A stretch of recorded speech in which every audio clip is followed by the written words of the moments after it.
জন্মদিন বাড়ি হবে আর খাওয়া দাওয়া হবে না, তাই কখনো হয়? আজ ছিল বৃষ্টির জন্মদিন, আর সেখানেই আমরা সবাই ছিলাম নিমন্ত্রিত।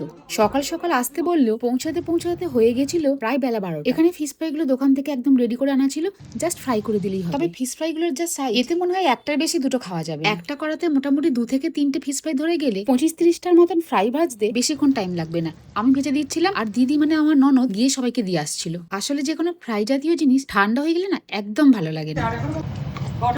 এখন বাজে দুপুর 2টো, ফ্রাইগুলো ভাজা একদম কমপ্লিট। এবার একটা টেস্ট করা যাক। গরম গরম ফিশ ফ্রাই, একটু সস আর পেঁয়াজ। এই ফ্রাইটা পছন্দ করেন এরকম লোক নেই বললেই চলে। দিদিদের বাড়িতে সব থেকে মজার মানুষ হলো এই মাসিমণিরা, সবসময় এনার্জেটিক। গল্প আড্ডা পেলে আর কিছু চাই না। অবশ্য অনেকদিন পর যখন সবার সাথে দেখা হয়, সেই ব্যাপারটা একটু আলাদাই থাকে। চলে এবার তাহলে দুপুরের মেন খাওয়া দাওয়াটা শুরু করা যাক। রায়তা, স্যালাড, চিকেন টিক্কা মশলা, আর ছিল ওথ স্পেশাল মাটন বিরিয়ানি। ওদের এই চিকেন টিক্কা মশলাটা কিন্তু দারুণ খেতে, একটা স্মোকি স্মোকি ব্যাপার আছে। আমার কিন্তু পার্সোনালি ওদের বিরিয়ানি দাদা বৌদি বা ডিবাপির থেকেও দারুণ লেগেছে। তবে একটা আলু দেয়নি এই যা, ওদের বিরিয়ানিতে আলু থাকে না। যেমন টিক্কা মশলা ছিল দারুণ খেতে, তেমনই ছিল ওদের এই মাটনের পিসটা, যেমন সফট তেমনই জুসি।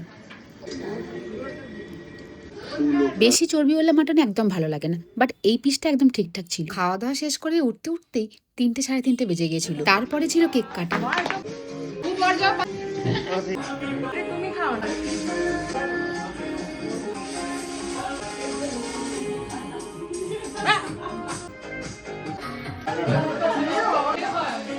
কেক কাটা হয়ে গেলে মজা টজা করে এবার আমাদের বাড়ি ফেরার পালা।